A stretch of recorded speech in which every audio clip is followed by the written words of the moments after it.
అస్సలాముఅలైకుం వరహమతుల్లాహి వబరకాతు. ప్రేమైనటువంటి ధార్మిక సోదరా, మిలాదున్ నబీ యొక్క వాస్తవికత. మిలాద్ అంటే పుట్టినరోజు, నబీ అంటే ప్రవక్త. మిలాదున్ నబీ మహాప్రవక్త ముహమ్మద్ సల్లల్లాహు అలైహి వసల్లం వారి పుట్టినరోజు.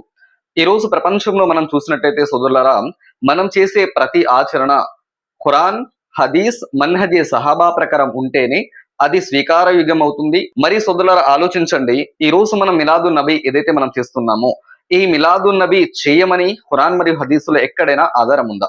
మహాప్రవక్త ముహమ్మద్ సల్లల్లాహు అలైహి వసల్లం వారిపై అవతరింపచి ఉన్నటువంటి ఖురాన్ లో 25 మంది ప్రవక్తల ప్రస్తావన వారి పేర్లతో సహా తెలియచేయబడింది.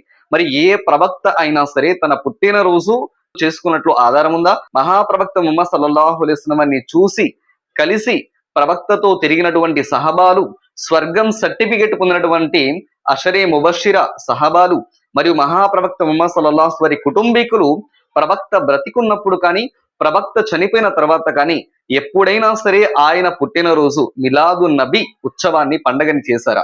మరి ఈ రోజు మనం ఎందుకు చేస్తున్నాం? ఒక్క క్షణం ఆలోచించండి సోదరులారా. మాకు ప్రవక్త పట్ల ప్రేమ ఉందండి కాబట్టి మేము మిలాదున్ నబీ ప్రవక్త పుట్టినరోజు సెలబ్రేట్ చేస్తున్నాము అనే అజ్ఞానపు ముస్లింలారా, ఒక్క క్షణం ఆలోచించండి. మహాప్రవక్త ముహమ్మద్ సల్లల్లాహు అలైహి వసల్లం వారు సోమవారం రోజున ఉపవాసం ఉండేవాళ్ళు.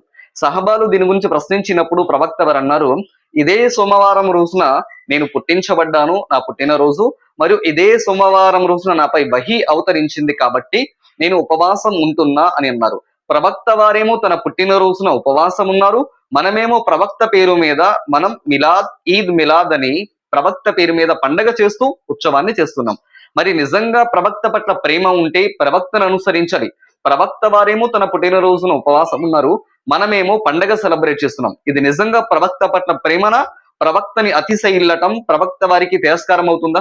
ఒక్క క్షణం ఆలోచించండి సోదరులారా. ప్రవక్త వారు రెండు పండుగలు చేశారు, ఈదుల్ ఫితర్ రమదాన్, 2 ఈదుల్ అదహా బక్రీద్ పండుగ తప్ప మూడవ పండుగ మిలాదున్ నబీ చేయమని ప్రవక్త వారు చెప్పలేదు, సహబాలు చేయలేదు. మరి ప్రవక్త సల్లల్లాహు అలైహి వసల్లం వారు చేయనటువంటి పని అది బిదాత్, దురాచారం అవుతుంది, నరకానికి తీసుకుపోతుంది. ప్రవక్త ముహమ్మద్ సల్లల్లాహు అలైహి వసల్లం వారు చెప్పని ఏ కొత్త పనైనా సరే అది ధర్మంలో స్వీకరించబడదు. మరియం కుమారుడైన ఈసా అలైహిస్సలాం పుట్టినరోజైనా సరే, మహాప్రవక్త ముహమ్మద్ సల్లల్లాహు అలైహి వసల్లం వారి పుట్టినరోజైనా సరే, లేదు మన పుట్టినరోజైనా సరే చేయటం ధర్మంలో లేని కొత్త పని బిదాత్ అవుతుంది. ఇది మార్గభ్రష్టుని చేసి నరకానికి తీసుకుపోతుంది. మన కర్మలన్నీ కూడా వృధా అయిపోతాయి. కాబట్టి ఓ ముస్లిం సమాజమా ఆలోచించండి.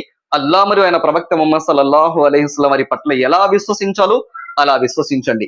మీకు నిజంగా ప్రవక్త పట్ల ప్రేమ ఉంటే ఆయనను అనుసరించండి, ఆయనకు విధేయత చూపండి. అల్లా ఖురాను గ్రంథంలో అంటున్నారు, మీకు నిజంగా అల్లా పట్ల ప్రేమ ఉందా? ప్రవక్తను అనుసరించండి. మీకు నిజంగా ప్రవక్త పట్ల ప్రేమ ఉందా? ఆయనకు విధేయత చూపండి. ఆయన ఇచ్చినది తీసుకోండి, ఆయన నిషేధించినటువంటి దానికి జొలికి పోకండి అని వారించడం జరిగింది. అస్సలాము అలైకుం వరహమతుల్లాహి వబరకాతుహు.